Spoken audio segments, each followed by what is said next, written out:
continuar o tema de síndromes neurológicas, né, que eu dei a primeira parte na aula passada, semana passada. Vou começar pelas síndromes medulares. Existem várias síndromes medulares, mas as que são mais importantes para vocês agora são essas três principalmente, né? Síndrome de secção completa da medula, síndrome de hemissecção medular, ou também chamada de síndrome de Brown-Séquard, e a síndrome hormonal posterior. Aqui é uma figura só para vocês relembrarem, né, quais são os tratos que passam pela medula, e sabendo essa anatomia aqui, a gente consegue entender quais são os sintomas dependendo da lesão que acontece aqui, tá?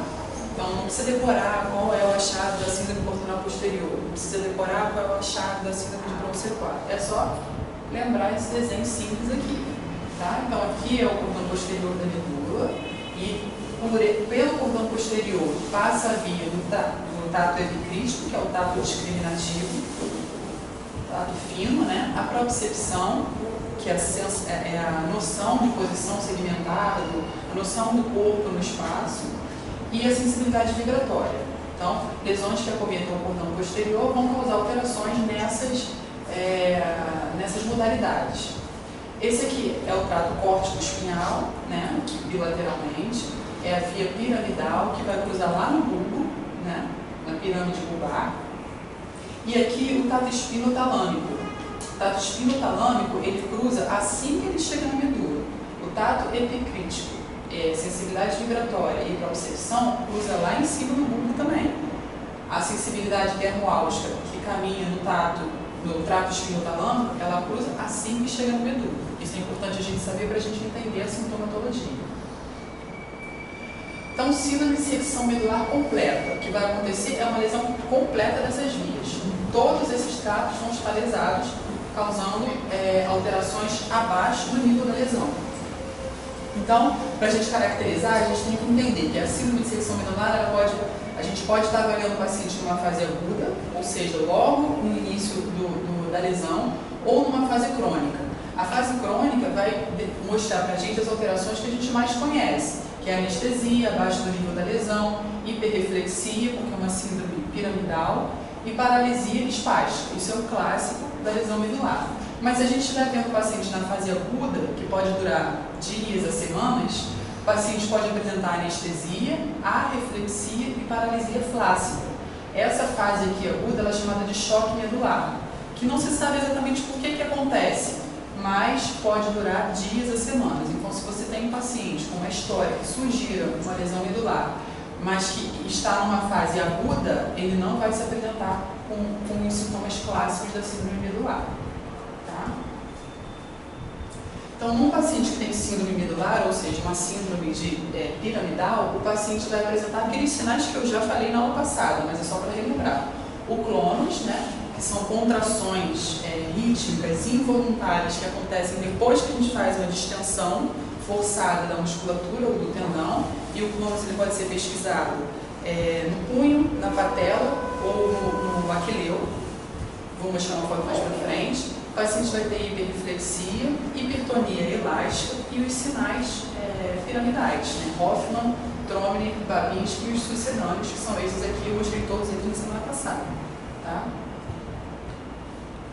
Então aqui o clonus do aquileu, então você faz uma distensão forçada do tendão e o paciente volta fazendo contrações involuntárias. Aqui a gente mais conhece como flap e aqui da patela. Tá? Repara que para você fazer o movimento certo, você tem que entender o que é o clonus, o que você está pesquisando. Então o clonus é uma distensão forçada do tendão. O tendão está aqui em cima, é o tendão do quadríceps. Então é errado você fazer de baixo para cima, porque aí você não está distendendo tendão nenhum, você tem que fazer de cima para baixo. Tem gente que faz errado e não acha o clonus porque está fazendo errado. Tá? Aqui Hoffman, aqui o Trommer. E as principais causas de síndrome medular completa são os traumatismos disparados, neoplasias, principalmente metástases. Neoplasias primárias da medula não são tão comuns. Mielite, que pode ser infecciosa ou autoimune, esclerose múltipla e uma isquemia medular. Já na síndrome de hemissecção medular, a gente vai perder como se fosse, né, metade da medula. Nem sempre é tão certinho assim, mas a gente tem que entender como se estivesse perdendo metade da medula. O que vai acontecer? Essa é um pouquinho mais complexa, mas se a gente conseguir entender os tratos, dá para saber o que o paciente vai apresentar. Então, o paciente vai perder do mesmo lado da lesão. Vai ter lesão do trato córtico-espinhal, tá? Vai ter lesão do cordão posterior, do mesmo lado da lesão, e do lado contrário à lesão, ele vai ter alteração do trato espinotalâmico. Lembra que o trato espinotalâmico, ele está subindo, né? E ele cruza logo que entra na medula. Então, se eu tenho uma lesão aqui desse lado, a via, o trato espinotalâmico está vindo aqui da periferia e já cruzou para o lado oposto. Essa lesão aqui é da via que vem do outro lado. Dá para entender? Então, por isso que a alteração do trato espinotalâmico, ou seja, perda da dor e da temperatura, vai ser contralateral à lesão. Porque quando cortou aqui, pegou a via que veio contralateralmente. Tá? A via que passa aqui já subiu. O trato do cordão posterior, ele só cruza lá em cima. Então, se você tiver uma lesão aqui, a sintomatologia vai ser ipsilateral. A mesma coisa o trato córtico-espinhal, que também cruza lá em cima. Então, a única coisa que vai estar contralateralmente é o trato espinotalâmico. Tá bom? Tudo isso abaixo do nível da lesão. Então, as alterações no exame físico são a síndrome piramidal ipsilateral, a alteração da sensibilidade vibratória e propriocepção também ipsilateral e a perda da sensibilidade termoáltica contralateral. Tá? Então, aqui o cordão posterior, trato córtico-espinhal, cordão posterior da medula e o trato espinotalâmico. Aqui só para entender um pouquinho melhor, que o professor Marcelo me chamou a atenção que eu não botei a legenda, como é que é? A referência aqui, mas é dele, o desenho. Fez questão que eu falasse isso, tá? Na frente dele para ele. Depois eu coloco aqui. Então, para vocês entenderem, a sensibilidade, o estímulo é periférico e sobe, né? Então, os axônios das raízes dorsais, conduzindo aqui o trato epicrítico, propriocepção e sensibilidade vibratória, eles sobem do mesmo lado, como bem o Marcelo mostrou aqui, sobem do mesmo lado, cruza no bulbo para o lado oposto, tá? Faz conexão com o tálamo e vai para o córtex, tá bom? O trato espinotalâmico, que conduz dor e temperatura, assim que chega na medula já cruza para o lado oposto, sobe contralateralmente, né? Faz conexão no tálamo e daí vai para o córtex, tá bom? Então, se a gente tem uma lesão aqui, a gente vai perder a propriocepção e sensibilidade vibratória do mesmo lado. Se a gente lesa aqui, a gente vai ter do lado contrário. Por quê? Se a gente tem uma lesão aqui, a gente vai pegar as vias que estão vindo desse lado aqui. Se a gente tem uma lesão aqui, a gente vai pegar as vias que estão vindo desse lado aqui, tá? Só para relembrar, porque apesar de vocês acharem que vocês não sabem isso, vocês já ouviram falar disso aqui. É só para relembrar. Então, aqui tem o fascículo bulbo, o fascículo grácil e o fascículo cuneiforme. O fascículo grácil trai, quer dizer, ele recebe, né, a sensibilidade vibratória, tato epicrítico e a propriocepção dos membros inferiores até a metade inferior do tronco. O fascículo cuneiforme, ele é mais periférico no bulbo e ele recebe a sensibilidade vibratória, propriocepção e tato epicrítico dos membros superiores e do tronco, da porção superior do tronco. Então aqui, quando a gente fala que cruza aqui em cima, no bulbo, tá? É essa região aqui. As principais causas também são traumatismos penetrantes, hérnia de disco e hematoma subdural espinal. Que aí vai comprimir só um lado do medula. Na síndrome cordonal posterior, fica simples você entender se você lembrar do desenho. Vou até voltar aqui. Então, é uma lesão aqui nessa região. O que o paciente vai perder? Abaixo do nível da lesão, tato epicrítico, propriocepção e sensibilidade vibratória. Tá? Então, a alteração da sensibilidade vibratória e propriocepção, o Romberg, todo mundo lembra o que é o Romberg? Lembra? Então a gente pede, faz parte do exame da estática, então pede o paciente ficar com os pés próximos um do outro, os braços ao longo do corpo, e você pede para o paciente fechar os olhos. Na síndrome cordonal posterior, que o paciente perde a propriocepção, quando ele fechar os olhos, ele vai ter tendência de queda para qualquer lado. Isso é importante para a gente diferenciar da síndrome vestibular, né? Quando o paciente fecha os olhos na síndrome vestibular, ele tem tendência de queda para o lado da lesão. Porque o sistema vestibular, dos dois lados, o lado direito empurra para o lado esquerdo e o lado esquerdo empurra para o lado direito. Então, se eu tenho lesão do sistema vestibular à direita, o lado direito não vai empurrar, mas o lado esquerdo vai. Então, ele cai para o lado da lesão. Tá? Então, Romberg com tendência de queda para qualquer lado, ao fechar os olhos, significa lesão cordonal posterior, alteração de propriocepção. Com tendência de queda para o mesmo lado, significa alteração vestibular. Então, eu não gosto muito dessa, quando a gente coloca assim, Romberg positivo. Mas positivo para quê? Qual que é a interpretação? Fechou o olho, mas caiu para que lado? Ou caiu para qualquer lado? Então, a gente descreve assim, Romberg com tendência de queda para qualquer lado, ou Romberg com tendência de queda para a direita. Tá bom? Isso ajuda na interpretação. E o paciente vai ter também, não sei o que apareceu, marcha táxica, que piora ao fechar os olhos. Por que piora ao fechar os olhos? Porque a marcha táxica, ela pode estar presente também na lesão cerebelar. E na lesão cerebelar, o paciente tem alteração mesmo de olho aberto. Na alteração de propriocepção, o paciente não tem noção da posição dele no espaço, então ele usa a visão para saber que ele tem que andar em linha reta, para saber que ele está andando torto, ele corrige com a visão. Quando você pede para o paciente fechar os olhos, ele perde a correção da visão, ele desequilibra, entendeu? Então, é uma marcha, é uma ataxia sensitiva que a gente fala, por alteração de sensibilidade, de propriocepção. Como é que a gente faz isso? Pede para o paciente andar em linha reta, aí você vai achar que ele tem um desequilíbrio. Quando você pede para ele fechar o olho, aí ele desanda. Aí ele não consegue andar em linha reta. Tá? Quais são as principais causas de síndrome cordonal posterior? A principal delas é a deficiência de vitamina B12, tá? A mielopatia vascular associada ao HIV e tábies dorsais, que é uma manifestação tardia da neurosífilis. Vou falar um pouquinho melhor. Então, geralmente, o paciente com mais de 10 anos de evolução, ele pode se manifestar com... A sífilis, na verdade, ela tem várias manifestações neurológicas. Pode ser a sífilis precoce, que é uma meningite sifilítica, ou meningoencefalite, ou a tábies dorsais e demência sifilítica, que ocorrem já numa fase mais tardia. O paciente vai apresentar ataxia com sinal de Romberg presente e tendência de queda para qualquer lado, alteração da sensibilidade vibratória e pupilas de Angel-Robertson, que é o quê?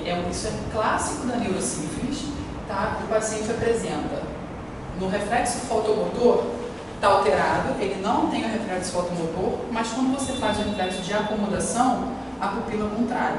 Então, não tem o reflexo fotomotor, mas tem o reflexo de acomodação. Tá? A síndrome de hipertensão intracraniana. Qual que é a pressão normal, né, do sistema nervoso? De 5 a 15 milímetros de mercúrio. A gente tolera até 20, porque isso varia um pouco com a respiração. Então, pressões mantidas acima de 20 milímetros de mercúrio, mantidas, né, caracterizam hipertensão intracraniana. Então, quando há aumento da pressão intracraniana, diminui, faz compressão dos vasos e diminui a pressão de perfusão cerebral, consequentemente causando isquemia e dano neuronal. Não necessariamente isquemia, mas pode ter só o dano neuronal. E como é que a gente calcula a pressão de perfusão cerebral? A PAM, que é a pressão arterial média, menos a PIC.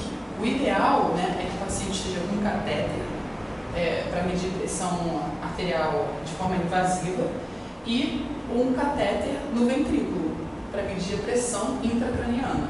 Então, para você garantir que o cérebro está recebendo oxigênio adequado, a pressão de perfusão cerebral tem que estar acima de 70. Tá? Para isso, a pressão intracraniana tem que estar abaixo de 20, até 20.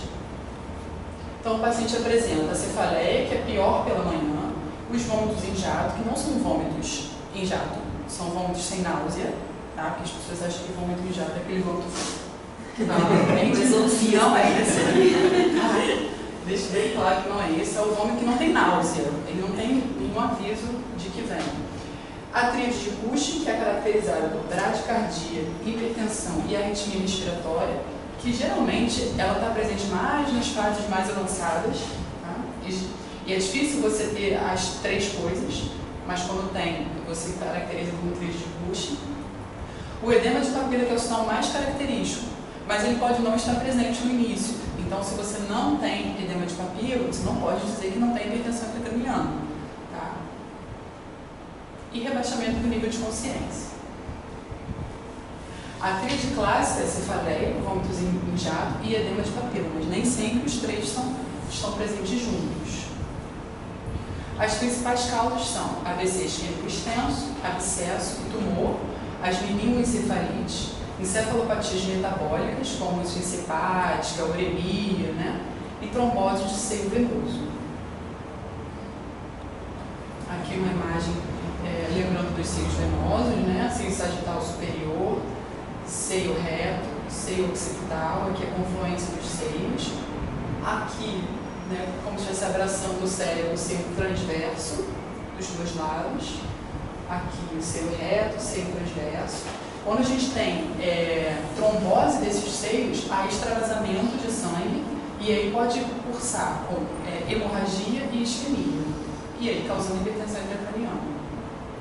Aqui uma trombose de seio sagital superior, aqui trombose de seio transverso. E como é que isso aqui eu acho que é o mais importante? Como é que a gente trata a hipertensão intracraniana? Primeiro, você tem que garantir uma pressão de perfusão cerebral maior do que 70. Então, o paciente não pode estar hipotenso, né? A pressão intracraniana não pode estar acima de 20.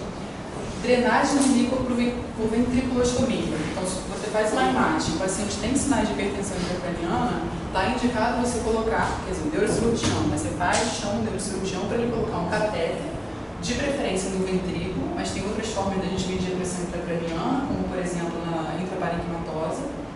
Só que, quando você coloca o catéter no ventrículo para medir a pressão intracraniana, além de você medir, você também pode tratar, porque você consegue tirar ali por ali. Então, a forma mais, a melhor forma, né, da gente medir a pressão intracraniana é através do catéter no ventrículo. Porque se você detectar que a pressão está alta, você consegue tirar ali por ali. Eu vou mostrar uma figura mais para frente para ficar melhor. Elevação da cabeceira, isso é para ter cuidado, porque geralmente esses pacientes com hipertensão intracraniana, eles estão no CTI, estão entubados, e no CTI a gente tende a colocar a cabeceira acima de 45 graus para diminuir a chance de pneumonia por broncoaspiração, né? Só que nesse caso, a gente não pode deixar a cabeceira tão elevada, senão você diminui a perfusão cerebral. Então a gente deixa até 45 graus.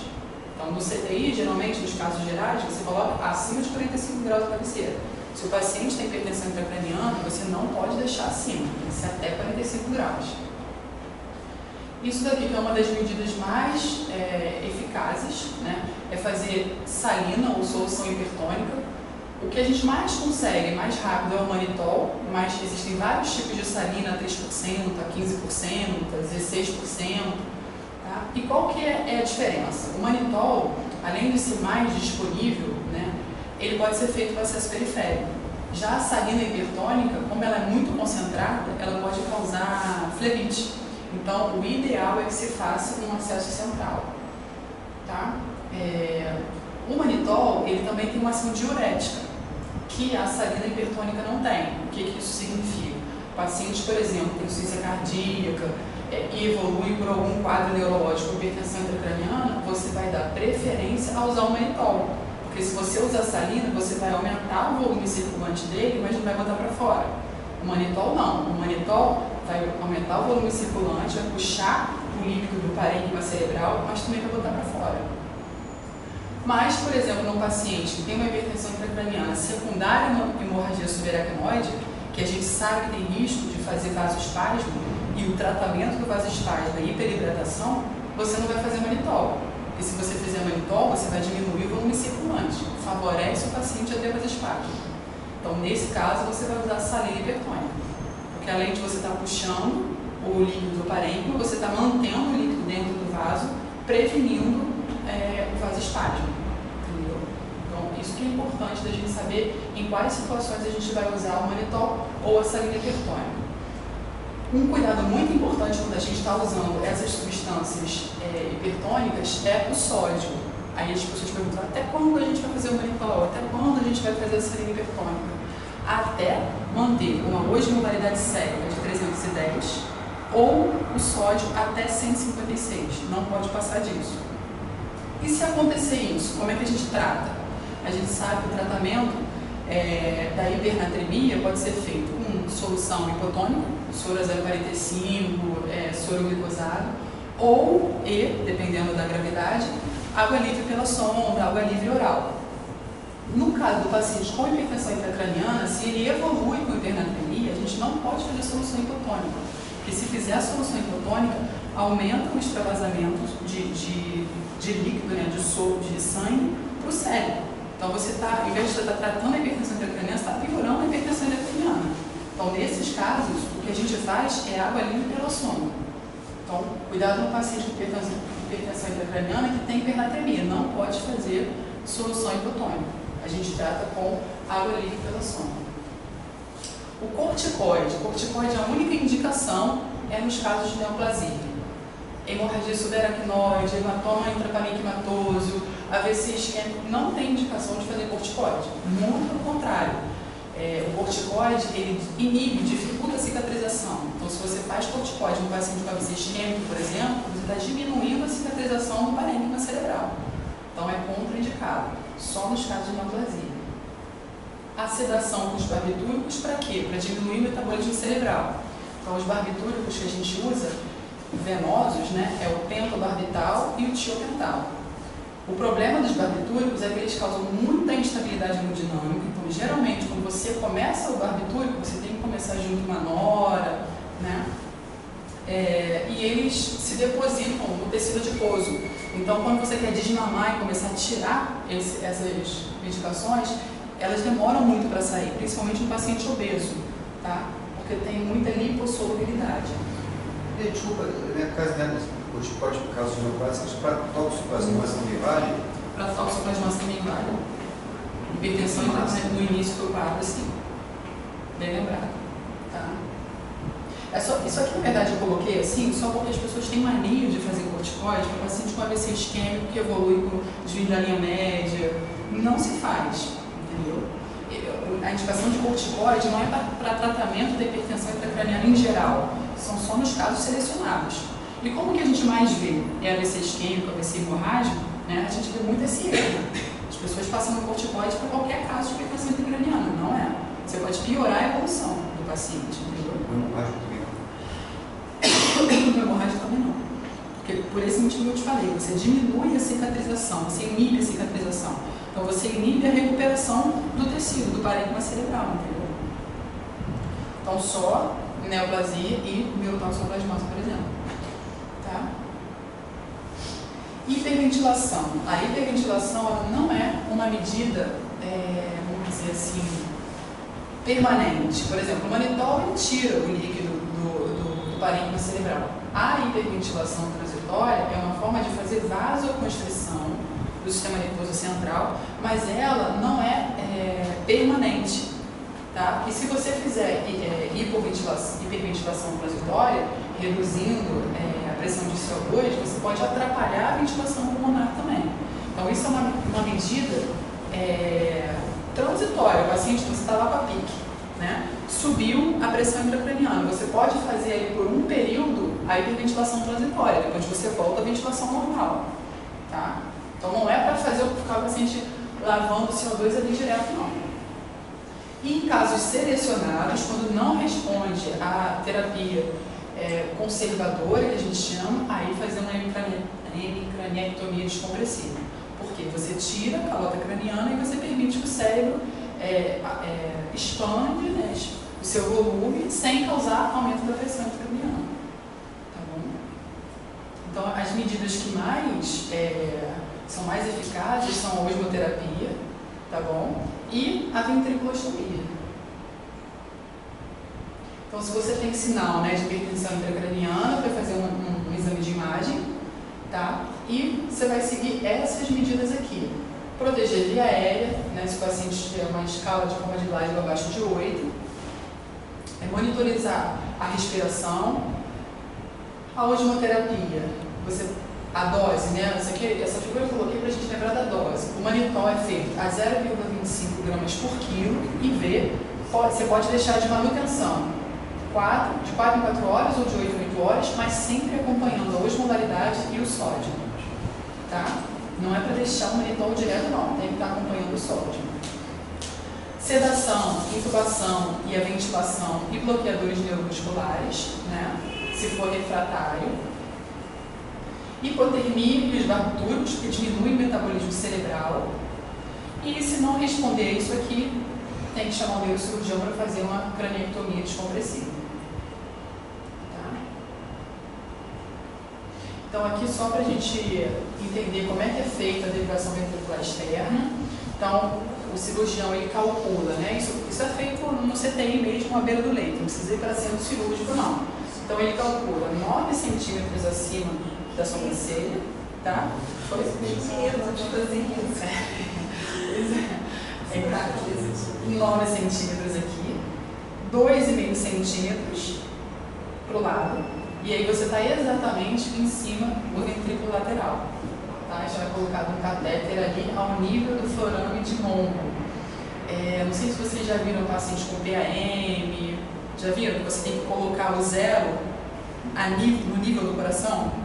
Então, para você medir a pressão intracraniana, você tem que colocar o 0 do medidor ao nível do forame de Monro, para a gente saber a cabeça do paciente, onde é que está o forame de Monro, ao nível da orelha, tragos da orelha. Nesse nível que o paciente está deitadinho lá, o 0 do medidor tem que estar ao nível do tragos da orelha. Tá bom? Então, assim que eles calculam para colocar o catéter para medir a pressão intracraniana. E lembrar que, colocando o catéter aqui, se você detectar a pressão intracraniana elevada, você consegue retirar o líquido e resolver, ou pelo menos por algum momento, diminuir a pressão intracraniana. Qual é o risco disso?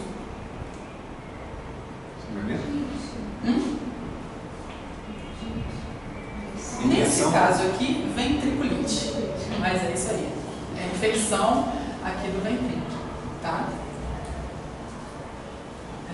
Aqui essa figura eu coloquei para mostrar que existem várias formas da gente medir a pressão intracraniana. O catéter ele pode ser colocado no espaço subaracnoide, ele pode ser colocado no espaço epidural, ele pode ser colocado no parínquino, e aí a gente vai conseguir medir a pressão, mas a gente só vai conseguir tratar se ele estiver colocado no ventrículo.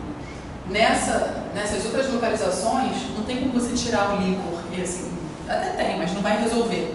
Tá? Agora, no ventrículo, é a melhor forma, porque além de você medir, você consegue tratar, você consegue tirar o líquor. E o principal inconveniente é a ventriculite. Tá? Mas não é tão comum assim, não. É melhor você tratar a hipertensão intracraniana do que ter o medo da ventriculite. Tá? Aí faz algum profilático, antibiótico profilático? Não precisa. Não precisa fazer. Só assim?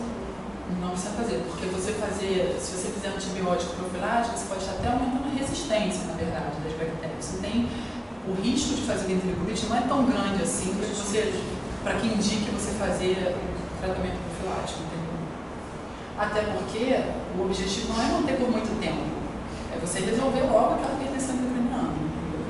A chance de ventriculite aumenta se você tiver que manter aquilo por muito tempo. Então aqui é a síndrome de hipertensão intracraniana causada pelo AVC hemorrágico. Então isso aqui é uma tomografia no corte axial, tá? É o corte assim, tá bom? E a gente sabe que é sangramento porque é uma hiperdensidade. Se fosse isquêmico, seria uma hipodensidade. Aqui a gente vê o desvio da linha média. Aqui também a gente nem vê a linha média, mas a gente vê que o ventrículo lateral direito está totalmente colabado e cheio de sangue, está com sangue também. E aqui a gente vê um pouquinho de sangramento no ventrículo contralateral. Tá. Aqui um AVC isquêmico quase hemisférico. Vê o ventrículo lateral direito colabado e aqui quase colabado o ventrículo lateral esquerdo. e aqui um abscesso cerebral, que já é uma ressonância. Você vê que a imagem está até um pouquinho melhor, né, do que essa aqui, parente, para você ver melhor. E aqui, o que caracteriza o abscesso é você ver uma hiperintensidade ao redor, periférica, com hipointensidade ao redor, mostrando edema. Isso aqui é edema, já desviando aqui a linha média. E qual que é a consequência da hipertensão intracraniana? Por que a gente tem que tratar a hipertensão intracraniana? Porque pode haver herniação. E existem vários tipos de herniações. Então, aqui no A, a gente vê, né? Aqui é um sangramento, tá? E comprimindo o parênquima cerebral, causando herniação de uncus, que a gente fala. O que é o uncus? É a porção medial do lobo temporal. Tá? Então, a gente vê aqui que o uncus está sendo herniado através da tenda do cerebelo. Essa membrana aqui é o cerebelo, né? Essa membrana a gente chama de tenda do cerebelo. E aqui é o tronco. O tronco está passando aqui, que é o bulbo, point mesencéfalo. Aqui. Então, está tendo herniação do uncus entre a tenda do cerebelo e o tronco. E por que isso é importante? O que isso pode causar? Qual é o nervo craniano que passa exatamente nessa região aqui? Entre o mesencéfalo e a tenda do cerebelo e o pedúnculo cerebral. Qual é o nervo craniano que passa bem aqui? Deixa eu ver se eu consigo dar uma dica. Tem a ver com movimentação ocular. O óculo motor. O terceiro nervo craniano ele passa exatamente aqui. Tá? Então, qual é a clínica que o paciente vai apresentar na herniação de uncus? Por exemplo, o paciente está lá teve um AVC isquêmico extenso, e você rebaixou o nível de consciência e você está ali examinando o paciente, fazendo exame neurológico diariamente para ver gravidade. Aí você vê o reflexo pupilar, você vê reflexo profundo. O que vai sugerir que está tendo herniação de uncus? O que vai sugerir? Se eu falei que quem passa aqui é o terceiro nervo. O paciente está em coma, ele não vai acompanhar o outro. Ele não vai, você vai pedir para ele acompanhar, mas ele está em coma e não vai reagir, não vai responder a você, né? Então, qual é a forma de você avaliar o terceiro nervo craniano? Olho de boneco? Hã? Reflexo fotomotor. O olho de boneca é o reflexo vestíbulo ocular, ou óculo vestibular. É o oitavo com o terceiro, o 6. Tá? Não é nesse caso aqui de herniação de uncus, não. Aí o que você vai ter que pensar? Você está vendo que o terceiro nervo ele passa aqui bilateralmente, tá? Quando você tem um sangramento, por exemplo, você empurra tudo para esse lado. Esse lado todo aqui vai ficar comprimido no osso, na calota craniana. Então, as lesões vão acontecer contralateralmente. Então, você não a semiologia não é a compressão do terceiro nervo do lado da lesão, não. É a compressão do terceiro nervo contralateral, porque é a parte contralateral que está batendo numa parte dura, no osso, entendeu? Então, o que o paciente vai apresentar? Alteração do reflexo pupilar contralateral à lesão. E o que passa aqui também? Que tem relação com a motricidade. A cápsula interna. Ela passa por aqui, por essa região aqui. Então, o paciente vai ter alteração do reflexo pupilar contralateral e uma síndrome piramidal ipsilateral, porque a via piramidal ela cruza no bulbo, entendeu? Então você comprimindo esse lado aqui, depois ele vai cruzar, então a sintomatologia é ipsilateral. Dá para entender? É difícil, complexo, mas esse desenho aqui, o que você tem que entender? Quando cresce um hematoma aqui, esse lado aqui, ele não está sendo comprimido contra uma parte dura. O que está sendo comprimido contra uma parte dura é esse lado aqui. Então, vai acometer as estruturas desse lado aqui. Comprimindo o terceiro nervo desse lado, vai dar uma alteração pupilar ipsilateral. A via piramidal passando aqui desse lado, ela corresponde ao lado contralateral. Então, o paciente vai ter alteração do reflexo pupilar contralateral à lesão e uma alteração dos reflexos profundos e ipsilateral à lesão. O consensual vai estar preservado. O consensual vai estar preservado. Porque se você iluminar o olho direito, o terceiro nervo desse lado ainda está funcionante. Se você estimular o segundo desse lado, depende da evolução, mas se for um estágio mais grave, vai comprimir o tronco todo, você vai perder tudo. Entendeu? Não foi beleza, porque essa é a mais importante, uma das mais importantes. A segunda mais importante é a D, que é a herniação foraminal.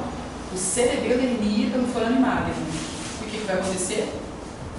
O que a gente tem de mais importante aqui no bulbo? O centro respiratório. Então, a herniação foraminal, ou a herniação pelo forame magno, vai causar parada respiratória mesmo. O paciente pode começar com uma arritmia respiratória e fazer apneia. Tá? Então, essa aqui é a segunda mais importante. Aqui, a B é a central ou diencefálica. Geralmente, a B é muito mais raro de acontecer, porque para acontecer herniação diencefálica, ou seja, o mesencéfalo, o diencéfalo herniando pela tenda do cerebelo, você tem que ter uma patologia bilateral, que vai crescer e herniar, assim para baixo. Então, é muito raro você ter uma patologia dos dois lados causando herniação. E aqui, a transfalcial, que ocorre mais ou menos na região frontal, não tem tanta sintomatologia assim. Por isso que as mais importantes são a de umbus, que é a mais comum de acontecer, e a foraminal, que é mais grave. Tá? Passou a que eu acho mais importante para vocês, que é a síndrome de hipertensão intracraniana. Agora, a síndrome cerebelar. Então, para a gente entender a síndrome cerebelar, a gente tem que lembrar da anatomia. Tá? Aqui é o cerebelo, aqui é o vermes cerebelar, e o cerebelo tem dois hemisférios. A via do cerebelo, ela cruza duas vezes. Então, como tudo no cérebro é contralateral, a via piramidal, por exemplo, não acontece isso com o cerebelo, porque ele cruza duas vezes. Então, ele cruza do lado oposto e cruza de novo. Então, a sintomatologia é ipsilateral lesão. Tá? Então, se eu tenho um tumor, eu não.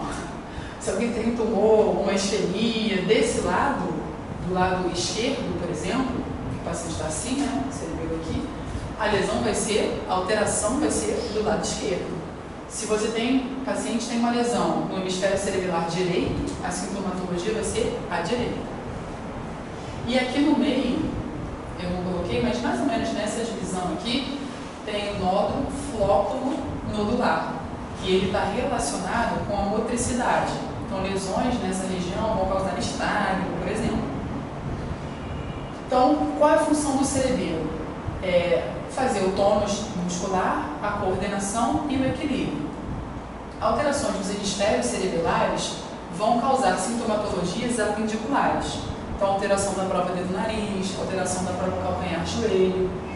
Alterações no verme cerebelar vão dar sintomatologias axiais. Então, vai alterar, por exemplo, a marcha, mais do que a própria dedo do nariz. Vai alterar o sinergismo de tronco, que é aquela prova que a gente bota o paciente deitado e pede para ele levantar, que é uma manobra axial. Então, a semiologia ajuda você a pensar aonde está a lesão. Então, se o paciente tem mais alteração da prova dedo do nariz, da prova calcanhar-joelho, do que da marcha ou do sinergismo de tronco, a lesão deve estar no hemisfério ipsilateral lesão. Se o paciente tem muita alteração de marcha, muita taxia, não consegue levantar o tronco e não tem tanta alteração na prova do nariz, a lesão deve estar no verme cerebelar. Desviado de cinesia seria na Hemisfério cerebelar. Tá? Isso assim, num estágio inicial. Por exemplo, se o paciente tem uma isquemia no hemisfério, aí você pode localizar. Se o paciente tem um tumor que vai crescendo, no estágio avançado ele vai alterar tudo, vai alterar todas as provas. Tá? Então, quais são os achados da síndrome cerebelar? Ataxia, instabilidade postural, o paciente não consegue manter a postura ao caminhar, por exemplo. A dismetria, que a gente avalia na prova do nariz. Dismetria, ela é diferente de tremor de intenção. Dismetria é você errar o alvo. Tá? E tremor de intenção, você não erra o alvo, mas você treme até chegar no alvo. Por que isso é importante? Porque apesar do tremor de intenção estar aqui também, ele pode estar presente no paciente com tremor essencial. E aí ele não tem dismetria, mas ele tem um tremor de intenção. Na síndrome cerebelar, o paciente tem dismetria e tremor de intenção. Mas o paciente que tem a razão, né? Tremor essencial? Isso. Ele vai ter postural também, né? Ele vai ter postural e de intenção. Vai ter. Isso. Ah, é só alteração postural. É porque o tremor, porque a gente divide o tremor assim, de repouso e tremor de ação. O tremor de ação é o tremor postural, é o tremor de intenção, entendeu? Ele tem os dois. O postural, você testa pedindo para o paciente fazer assim, aí você vê que tem um tremor fino.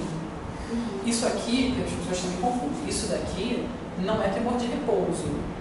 Tá? Tremor de repouso, que está característico na doença de Parkinson, você não tem nem ação da gravidade. A mão tem que estar totalmente relaxada, sem nenhuma ação ali, e o paciente tremer. Aí é o tremor de repouso, característico da doença de Parkinson. Tá?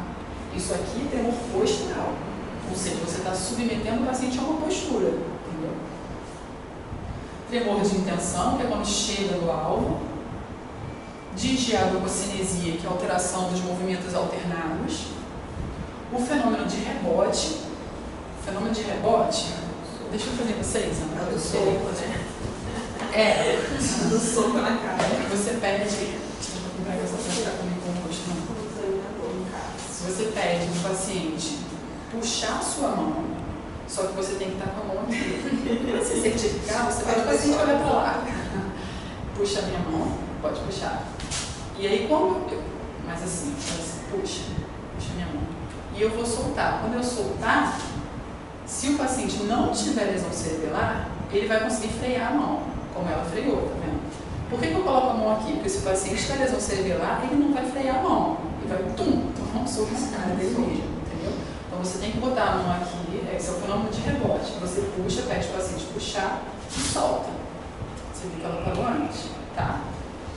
Se o paciente tem lesão cerebelar, ele não vai conseguir frear.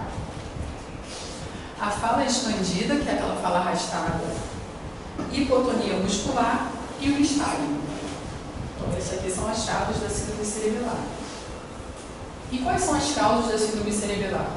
Tumores, os abscessos cerebrais, infecções, AVC, atrofia cerebelar, por exemplo, causada pelo álcool ou por síndromes genéticas também, e aqui o otimista crônico. E aí então você vai pesquisar essas causas. Então aqui mostrando a prova do nariz, primeiro você faz com o paciente de olho aberto, depois você pede para ele fechar e continuar fazendo. Se o paciente errar o alvo, a gente chama de dismetria. E aqui o calcanhar joelho. Então você primeiro mostra, pede para o paciente fazer de olho aberto, olhando, para ele ver como é que é. Depois fecha os olhos ou para de olhar e ele tem que botar o calcanhar no joelho. Para você sensibilizar, você pode fazer a manobra calcanhar, joelho, tíbia. Então o paciente encosta o calcanhar no joelho e arrasta pela tíbia. Se ele tiver alteração, ele não vai conseguir descer, ele vai escorregando para os lados. Tá? Prova dos movimentos alternados, então você pede para o paciente ficar sentado e fazer esses movimentos aqui. E aqui a manobra que eu mostrei para vocês. Aqui a pessoa ainda foi maldosa, né? Para fechar a mão. Aí se errar, já é sequela. Tá? Então a gente sempre tem que botar a mão ali e pedir para o paciente olhar para o outro lado. Tá? Agora, síndrome meníngea. Então, o que é uma síndrome meníngea? É um processo inflamatório da meninge, que pode ser infeccioso ou não infeccioso. Doenças colagenoses, por exemplo, podem causar uma síndrome meníngea. Os agentes infecciosos mais comuns são as bactérias. Então, uma meningite bacteriana é muito mais comum que uma meningite viral. E quais são os principais agentes bacterianos? Vou aproveitar para beber uma água. Porque se chega um paciente aqui no Rocha Maia, com história de febre, cefaleia, aí você tem que pesquisar a rigidez de nuca. Aí você pesquisou, Tyler, a rigidez de nuca. O que você vai fazer? Além do menino, vai ser a faringe, né? Sim, mas não são os mais comuns. Eles podem também, mas não são os mais comuns. Tem 3 agentes mais comuns que você tem que pensar neles até para iniciar um tratamento empírico. Vamos dizer, aqui você não vai conseguir fazer uma punção lombar rápido, você não vai conseguir mandar para fazer um exame de imagem rápido, mas é clássico, o paciente tem cefaleia, tem rigidez de nuca, tem febre, é um paciente jovem. O que vocês vão tentar cobrir? Meningococo, Faltou um dos mais comuns. Meningococo, pneumococo e hemófilos. Tá? Então, o tratamento empírico que a gente faz é ceftriaxone. E como a gente está num local onde existe muita resistência do pneumococo, a gente associa a vâmino também. Então, um tratamento empírico seria ceftriaxone e vâmino. Ou ceftriaxone, que você cobre Neisseria, que é o meningococo, né, que é o agente mais comum, e esperolíquor para ver se você vai cobrir pneumococo com vâmino. E no paciente idoso, ou menor de 3 anos de idade, você tem que cobrir Listeria. E aí você cobre com amicacina. Então, o tratamento empírico seria ceftriaxone com vâmino. Os pacientes entre 3 a 50 anos, se não me engano, mais jovem ou mais velho do que isso, você inclui a amicacina para cobrir Listeria. Tá? Os pacientes, os profissionais que tiveram contato, faz ciclo, não é? Tá. Por quê? Então, a profilaxia só é feita no contato, assim, íntimo, que fala, mas de intubação. Por exemplo, você está num ambiente onde tem um paciente com meningococo, não necessariamente você precisa fazer profilaxia, você vai fazer porque você vai ficar com medo. Tá. Né? Mas não necessariamente você precisa fazer. Essa é a primeira orientação. A segunda é, qual é o principal antibiótico que a gente usa para profilaxia? Não é cipro, porque cipro não cobre todos. Cipro só cobre o meningococo, mas não cobre o pneumococo, por exemplo. É a rifampicina. 600 miligramas, 12 horas por 4 dias. Se tu não vai chamar e não tem rifampicina, eu vou ter que fazer cipro. 500 miligramas em dose única. Mas aí você não está cobrindo o pneumococo. Tá? Tá. A gente não é infecciosa, então tudo bem. Você começou ali, tá no chamar, não conseguiu, começou com um antibiótico. Você fez febre e tudo. Aí você pediu para fazer a punção lombar, o ideal é que você faça antes de começar o antibiótico. Você fez a punção lombar ali nas primeiras 24 horas do início do antibiótico e não veio nenhum agente infeccioso. Ou seja, a cultura negativa, não veio, só veio um aumento de proteína, linfócito aumentado. Mas você tem que tomografar antes de Tem que tomografar. O ideal é que você tomografe. Mas eu já estou pulando essa etapa, já tomografou, por exemplo. Tá? E se não tem tomógrafo, você vai fazer empiricamente e é isso? Você vai fazer um exame neurológico muito bom para ver se não tem nenhum sinal de localização, para diminuir a chance de ter efeito colateral de irritação, entendeu? O paciente está com nível de consciência bom, aí você pode arriscar fazer uma função água. O paciente está rebaixado lá, rebaixadão. Pô, vamos tratar empírico e vamos ver o que vai dar. Vai fazer a função lombar naquele momento. Entendeu? E a gente chama de meningite asséptica. Tá? E as principais causas de meningite asséptica são neoplasia, sarcoidose e lúpus. Então, se o paciente chegou com um quadro meningio importante, como a causa mais comum é bacteriana, você vai tratar empiricamente e depois você vai ver a causa. Tá? E o que a gente vê no exame de imagem, quando a gente faz, é um espessamento da meninge. Então, por exemplo, às vezes você não consegue fazer uma punção lombar rápida, mas você consegue fazer uma TC. Faz a TC, porque se vier com espessamento meníngeo, vai falar mais a favor ainda de ser uma meningite. Entendeu? O ideal mesmo é que se faça um exame de imagem e a punção lombar. Tá? Então, o paciente pode ter uma síndrome toxêmica, né, com febre, queda do estado geral, delírio, pode ter síndrome de hipertensão intracraniana e pode ter uma irritação meníngea. Então, paciente que chega com uma história de cefaleia, por exemplo, você tem que perguntar se tem febre e tem que testar a rigidez de nuca. Tá? Antes de dizer que é uma enxaqueca, que é outra coisa menos grave. Tá? Você tem que primeiro pesquisar os sinais de gravidade, que seriam esses. Então aqui é para mostrar o que acontece quando o paciente tem meningite, o que pode acontecer de consequência. Então aqui a gente tem o ventrículo, né, o lateral, aqui a gente tem o aqueduto, tá? E aqui o quarto ventrículo. E aqui são as granulações aracnoides. Tá? Então o líquor ele é produzido no plexo coroide, ele circula isso aqui tudo e é reabsorvido pelas granulações aracnoides. Quando o paciente tem meningite, isso daqui fica demasiado. Então o paciente, vamos dizer assim, os poros eles ficam fechados, porque tem edema ali. Não consegue reabsorver o líquor. Então o paciente vai ter hipertensão intracraniana, vai ter hidrocefalia por um acúmulo de líquor aqui. Então é muito comum ter hidrocefalia e hipertensão intracraniana consequente à meningite, por esse motivo. Porque você não tem a reabsorção do líquor. Então está sendo produzido, mas não está sendo reabsorvido. Tá?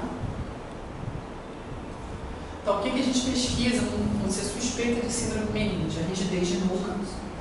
Grudzinski, o que é? Não é Babinski, é Grudzinski.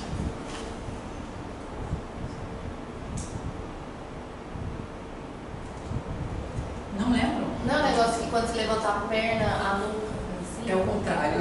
Quando você empurra a nuca, a perna faz assim. É. Uma vez eu estava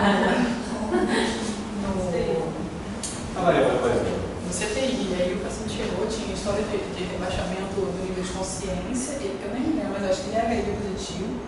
E aí na hora que a gente foi passar ele pro leito, muito engraçado, que a gente foi tirar da maca para passar pro leito, que a enfermeira fez assim, ele fez assim com a perna. Ele mesmo foi assim, nessa manobra de passar pro leito, quando ela fez assim, aí eu vi aquilo e fui pesquisar mesmo, ele tinha rigidez de nuca. Então o Brudzinski é quando você flete a cabeça e o paciente flete a perna automaticamente. Tá? E era o paciente com meningite. Laseg. Levanta a perna e dói. Dói onde? É um sinal meningo radicular. Dói onde? Na raiz do membro inferior. Então vai doer nessa região aqui posterior. Tá? Então você levanta a perna, mas em que posição que você levanta a perna? De qualquer jeito? Extensão Com a perna estendida, toda estendida. Tá? Por que é importante você saber isso? Porque o Kerning, você vai levantar a perna a 90 graus em relação à coxa e a coxa 90 graus em relação ao tronco, nessa posição. Aí você estica a perna. Estão conseguindo entender? Então, essa estendimento dorsal. Você já vai totalmente Isso, totalmente estendido e a outra é fletida. E bragar? O bragar é como se você fosse sensibilizar a prova de Laseg. Você levanta a perna esticada e você faz uma dorsiflexão plantar. O bragar é esse movimento, de você fazer a dorsiflexão plantar com o membro estendido. E os três são a mesma resposta, que é dor na região posterior. E as aritmias respiratórias, Cheyne-Stokes. O que é Cheyne-Stokes? Sobe, né? Não. Qual que é esse? Então, Aí você Cheyne-Stokes esse é o cosmol. Cheyne-Stokes do paciente vai aumentando a amplitude da respiração. Depois ele não para, depois ele vai diminuindo a amplitude da respiração, aí faz a apneia. Aí depois ele vai aumentando a amplitude da respiração, vai diminuindo a amplitude da respiração e faz a apneia. Tá? Achei isto. E o de Biot? O de Biot é totalmente anárquico e é o de maior gravidade. Aí já é assim, não dá para fazer muita coisa. Achei isto, você ainda tem que fazer busca no distúrbio eletrolítico, que pode ser a causa também. Biot já é sinal de gravidade mesmo. Aqui os sinais meningo radiculares, que eu podia ter mostrado antes, mas eu quis fazer vocês estimularem. Então aqui qual é esse aqui? Da movimentação passiva. Você faz assim para ver se tem rigidez de músculo. Esse aqui qual é? Brudista, ou seja, você faz a flexão da cabeça e o paciente flete a perna. Esse aqui é o de Kern. O de Lazeig você faria com a perna já estendida. E o de Braga é além da perna estendida, dorsiflexão plantar. Isso aí eu já falei, né? Kern. Acabou a síndrome meninge. Síndrome extrapiramidal, está acabando já. O sistema extrapiramidal ele é constituído pelo córtex pré-motor, tá? Pelos gânglios da base, vocês lembram dos gânglios da base, e alguns núcleos do tronco cerebral. Esse aí não, porque eu vou mostrar. Basicamente, principalmente do tronco cerebral, a substância negra. Então, que está no mesencéfalo. Então, esse sistema aqui corresponde ao sistema extrapiramidal. Se a gente tem alguma alteração sugestiva de lesão extrapiramidal, possivelmente a lesão está nesse sistema aqui. E ele é responsável pela modulação do movimento, pelo ajuste fino do movimento e os automatismos, as movimentações que a gente faz inconscientemente. Então aqui é o nível do mesencéfalo, aqui a substância negra, tá? E aqui, ainda bem que está pequenininho, vocês não vão conseguir enxergar de longe. Qual que é esse núcleo aqui? Aqui é para a gente lembrar os gânglios da base. Qual que é esse núcleo aqui? Que está bem próximo ao ventrículo lateral, bem colado no ventrículo lateral. É o núcleo caudado. Ele está... Isso não existe, tá? A gente vai deixar na cauda do ventrículo lateral. Você não deve ter agora, inclusive. Eu tinha pensado nesse macete, mas assim, é isso aqui. Está na pontinha do ventrículo lateral. Tá? Qual que é esse aqui? Aí eu não consigo pensar no macete, mas qual que é esse aqui? Putame e o globo pálido. O putame e o globo pálido juntos formam o núcleo lentiforme. São esses dois aqui juntos. Tá? O núcleo lentiforme com o núcleo caudado formam o corpo estriado. São esses nomezinhos a mais. Tá? Aqui é o tálamo e aqui é o núcleo subtalâmico, está embaixo do tálamo. Tá? Então, esse são os gânglios da base, né, que estão relacionados à via extrapiramidal, junto com a substância negra e o córtex pré-motor. Tá? Então, o paciente tem uma síndrome extrapiramidal, o problema deve estar aqui, ou na substância negra, ou nos gânglios da base, ou no córtex pré-motor, ou nas vias que relacionam esses sistemas. Tá bom? Agora sim, quero ver se você está. Esse aqui qual é? Caudado. Caudado, tá? Esse aqui qual é? Putame. O globo pálido não dá muito para ver não, mas essa seta aqui. Tá? Ele está aqui. E esse aqui, qual é? É o tálamo, com uma relação muito próxima com isso aqui, que é o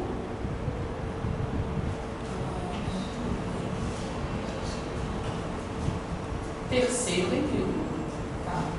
Que são os ventrículos laterais, terceiro ventrículo, aqui é o corpo posterior dos ventrículos laterais, e vai descer formando o quarto ventrículo. Então, o que o paciente pode apresentar numa síndrome extrapiramidal? Distúrbios hipercinéticos, porque você não tem o ajuste fino dos movimentos, então o paciente pode ter coreia, pode ter atetose, pode ter distonia, que são contrações involuntárias, tá? Lentas, então o paciente fica com movimento e com posturas totalmente desconfortáveis, tá? E o hemibalismo. O hemibalismo é como se fosse, alguns caracterizam como sendo um tipo de coreia, só que com movimentos muito mais bruscos, tá? Por lesão nos núcleos subtalâmicos. E o paciente pode ter também distúrbios hipocinéticos, causando lentificação dos movimentos, que caracteriza o parkinsonismo. Então, a síndrome parkinsoniana, que pode ser doença de Parkinson ou parkinsonismo atípico, ela é caracterizada por bradicinesia, que é a lentidão dos movimentos, e rigidez, qual? Em roda denteada ou cama de chumbo? Ou em canivete? Parkinson? Uhum. Só ela? O que é a roda denteada? É quando você faz um movimento e o paciente vem assim. Por que ele faz assim? Porque além da rigidez, ele tem tremor. Então o tremor é que vai fazendo essa coisa de como se estivesse prendendo o movimento. Mas o paciente que tem doença de Parkinson, ele pode ter uma forma que a gente chama de rígido-acinética. Rígido-acinética quer dizer que a doença de Parkinson, na síndrome da doença de Parkinson, predomina a bradicinesia, ou seja, a rigidez com acinesia. A forma tremulante da doença de Parkinson causa a rigidez em roda denteada. A forma rígido-acinética, que o paciente não tem tanto tremor, vai dar o cano de chumbo, que ele vai ter rigidez, mas não vai ter o tremor ali para interromper o movimento. Então, cano de chumbo e roda denteada estão presentes na síndrome parkinsoniana. O canivete é que é de síndrome piramidal, que o paciente tem uma dificuldade de iniciar o movimento, mas depois ele relaxa e você consegue fazer o movimento todo. Isso que é o canivete. Então, rigidez em roda denteada ou cano de chumbo. O tremor de repouso, e lembrar de pesquisar com o paciente totalmente relaxado, e instabilidade postural. Então, isso aqui caracteriza a síndrome parkinsoniana.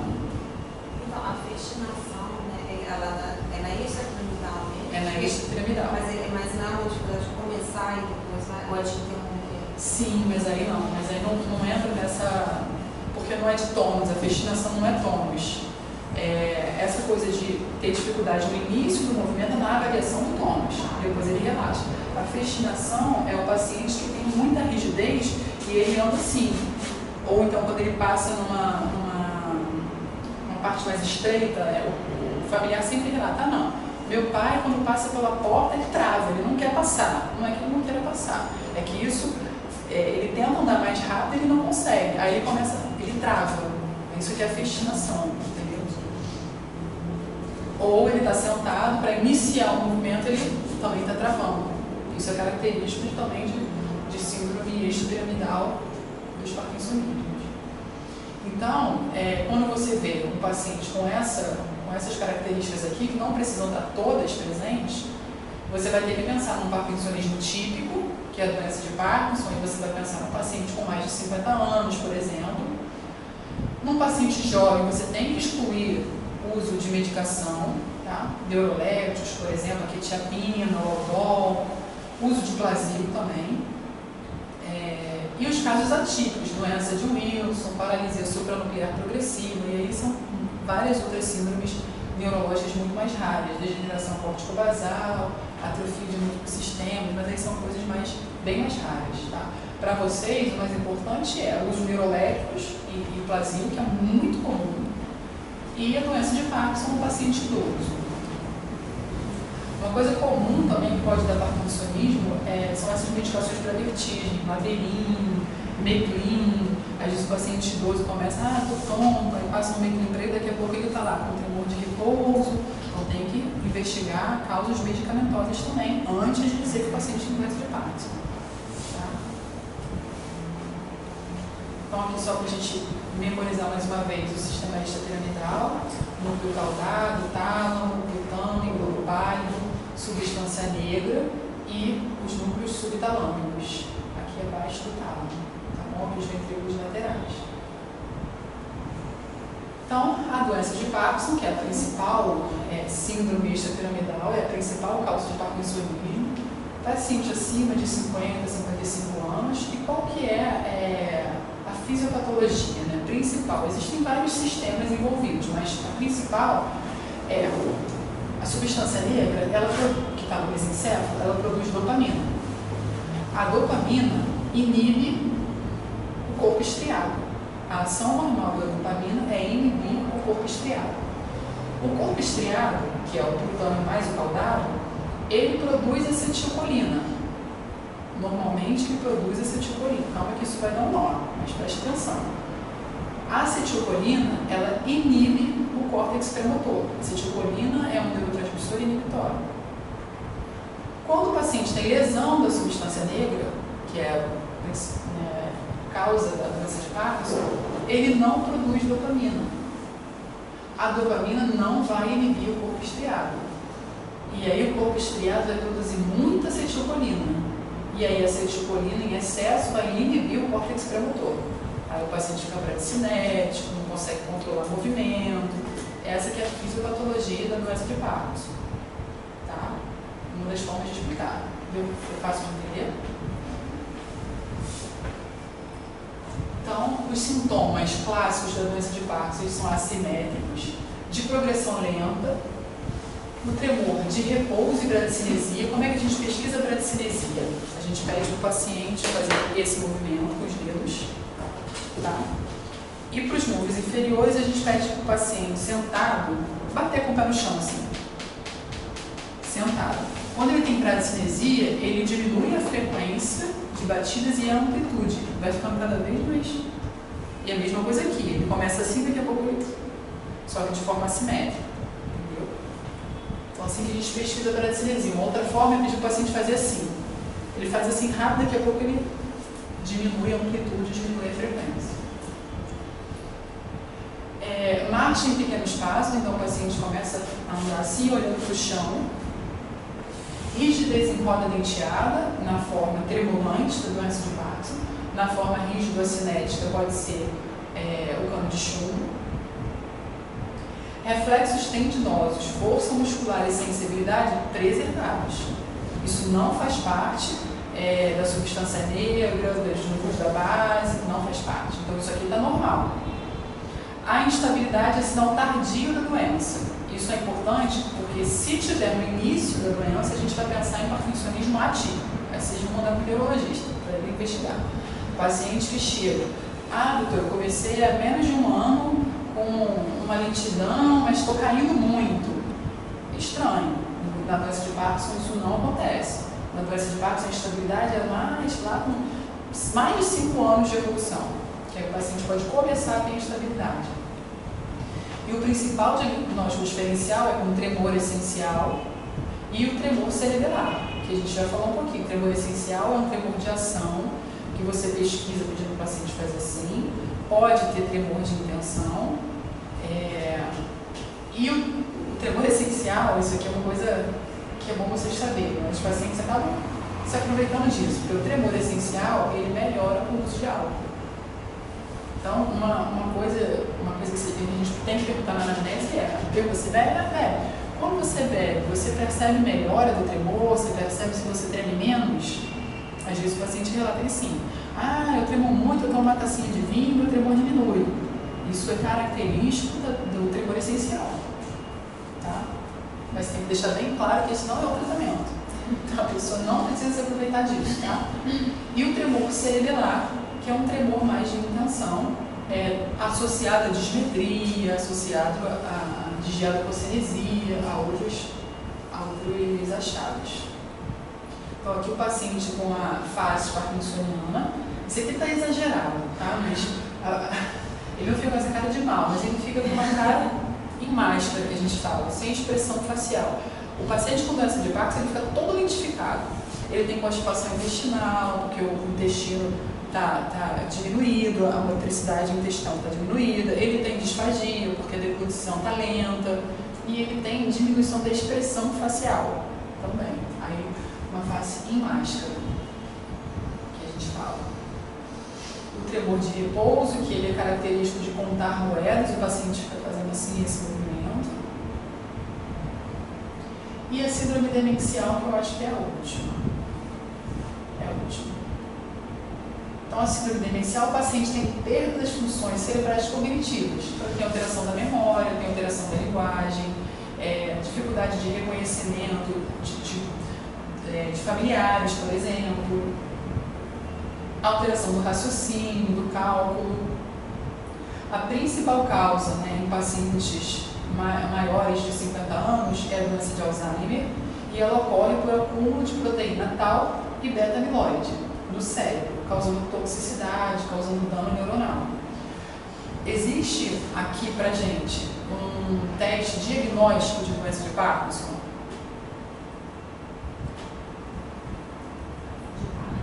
Desculpa, de Alzheimer, desculpa. De Alzheimer. O que vai fazer a gente pensar? O que vai fazer a gente pensar que o paciente tem doença de Alzheimer? O paciente chega com queixas cognitivas, queixas de esquecimento, não consegue mais sair, se perde na rua. Aí a gente geralmente faz uma ressonância, porque um sinal indireto é a atrofia do hipocampo, tá? Um sinal indireto, mas também não é um sinal específico. Quando o paciente não tem atrofia do hipocampo, você não pode dizer que não é doença de Alzheimer, tá? Mas se você tem um paciente com doença cognitiva, você faz uma ressonância, você vê atrofia do hipocampo, deve ser doença de Alzheimer, tá? Em alguns locais, nos Estados Unidos, por exemplo, você consegue pesquisar essas proteínas no líquido, por exemplo, biópsia cerebral, com pesquisa da proteína tau e beta-amiloide, para fechar o diagnóstico. Tá? Mas aqui, de forma indireta, a gente faz a ressonância e avalia se tem atrofia do hipocampo. E um mini exame no estado mental que ajuda a gente no rastreio da doença de Alzheimer. Quando o paciente chega com queixa de doença cognitiva, a gente tem que fazer um minimento para avaliar se realmente tem ou não déficit cognitivo importante. Antes da gente dizer que o paciente tem doença de Alzheimer, né, a gente tem que pesquisar as causas reversíveis de demência, principalmente se essa demência, esse quadro demencial, vem evoluindo de forma rápida, porque a doença de Alzheimer ela não evolui de forma rápida, ela é uma progressão lenta. Então, quais são as causas principais, existem muitas outras, de demência reversível? Hipotireoidismo, deficiência de vitamina B12, a neurosífilis, demência associada ao HIV, no início você consegue reverter com o uso do TARG, hidrocefalia de pressão normal, tumores cerebrais, se for um tumor único, você recebe, o paciente pode melhorar. Hematoma, isso aqui é muito importante, hematoma subdural crônico. Eu já peguei um paciente assim uma vez, teve um assalto na casa dele, empurraram ele, não sei o que, bateu a cabeça, fez um TCE, mas no início do quadro não apresentou nenhuma alteração, a família não levou para o hospital. E ele chegou em cadeira de rodas, isso tinha menos de um ano de evolução, ou seja, uma evolução rápida. E quando a gente pesquisei tudo isso aqui, pedi um exame de imagem, porque você tem que pedir para destruir hidrocefalia normobárica, por exemplo. E ele tinha um hematoma subdural crônico, foi drenado e o paciente foi melhorando progressivamente no quadro cognitivo. Começou não precisou mais de cadeira de rodas. Então tem que pensar nisso, principalmente em vovozinho, que tem estabilidade mesmo postural, tem tendência à queda. Pode ter caído, bateu a cabeça, não achou importante e fez ali um hematoma que foi crescendo, causou déficit cognitivo. E intoxicações crônicas, principalmente com álcool. Então você tirar o álcool e repor a vitamina B1, por exemplo, nos casos iniciais você consegue reverter, mas se já é um ativismo de longa data, talvez você não consiga. Então, quais são os exames que a gente faz iniciais no paciente que chega com quadro de déficit cognitivo? TSH-T4 livre, vitamina B12, ou ácido metilmalônico mais homocisteína, vocês lembram disso aqui?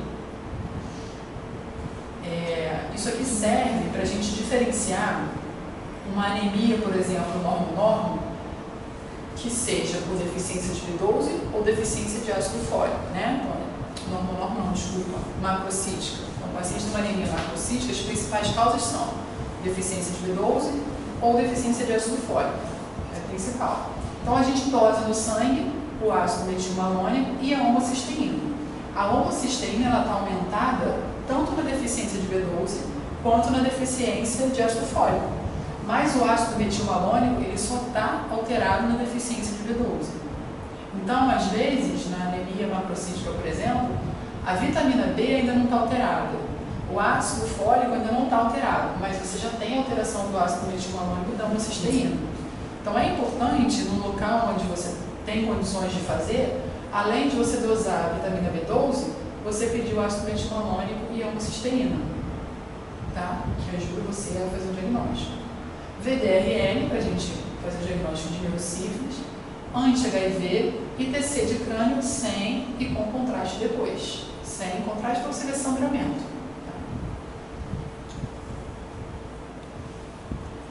Tá? Aqui é uma imagem.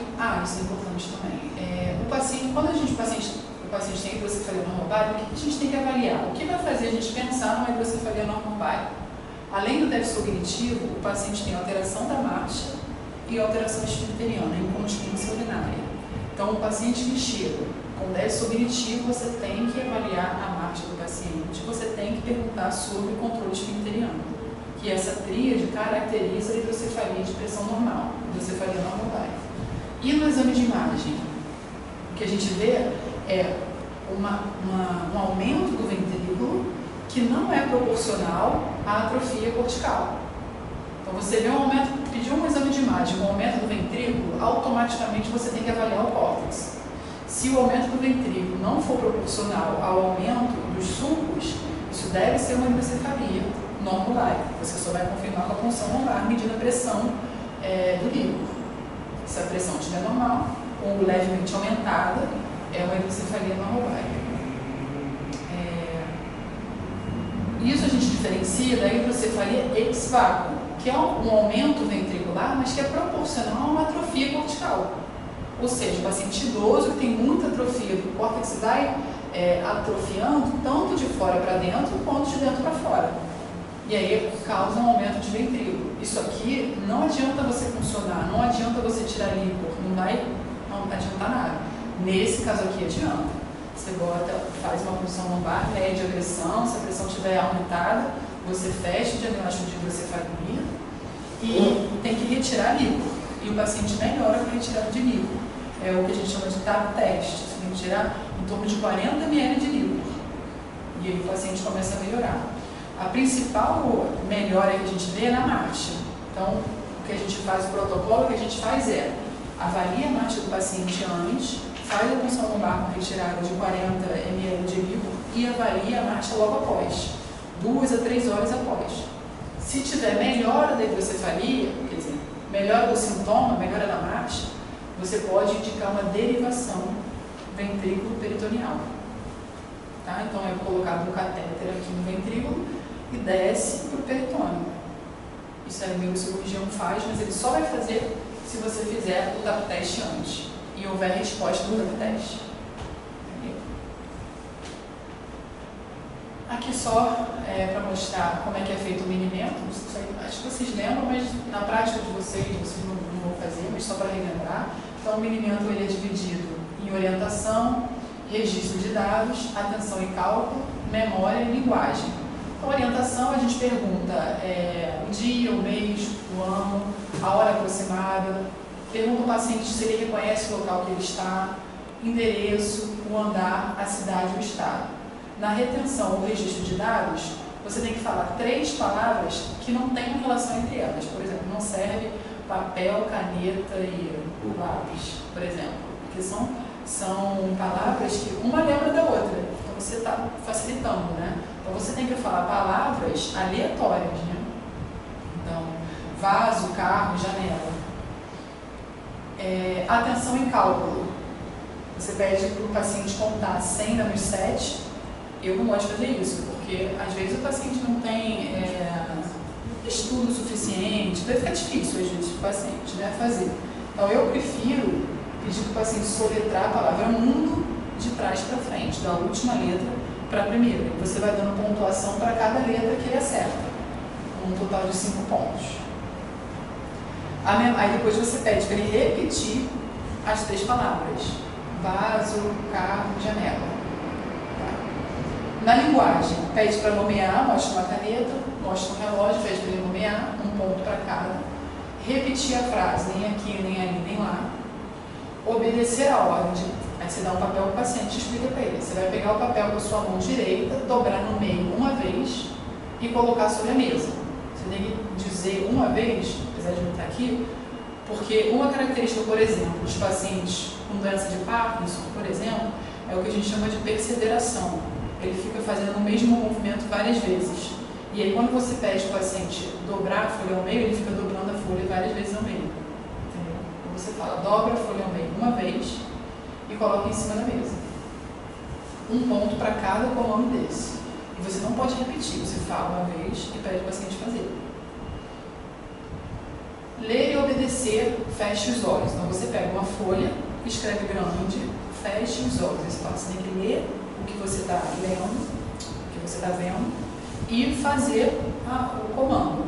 Aí você mostra para o paciente, ele tem que ler e fazer. Escrever uma frase e copiar esse desenho aqui do lado. E como é que é a pontuação do desenho? O paciente tem que fazer o desenho com 5 lados. 1, 2, 3, 4, 5. 1, 2, 3, 4, 5. Ele não pode fazer um quadrado, por exemplo. E tem que cruzar em 2 pontos. Se ele fizer, por exemplo, um quadrado cruzando em 2 pontos, não recebe a pontuação toda. Ele tem que fazer uma figura com 5 lados, tá? E cruzar em 2 pontos. E como é que a gente interpreta isso? Os pacientes analfabetos têm que fechar uma pontuação de mais de 13, 14 pontos para cima. 4 anos de estudo, 18 é o corte. 4 a 7 anos, 20. Primeiro grau completo, 21. Segundo grau completo, 23. E ensino universitário, 26. Tá? Esse é o corte. Tá bom? É isso.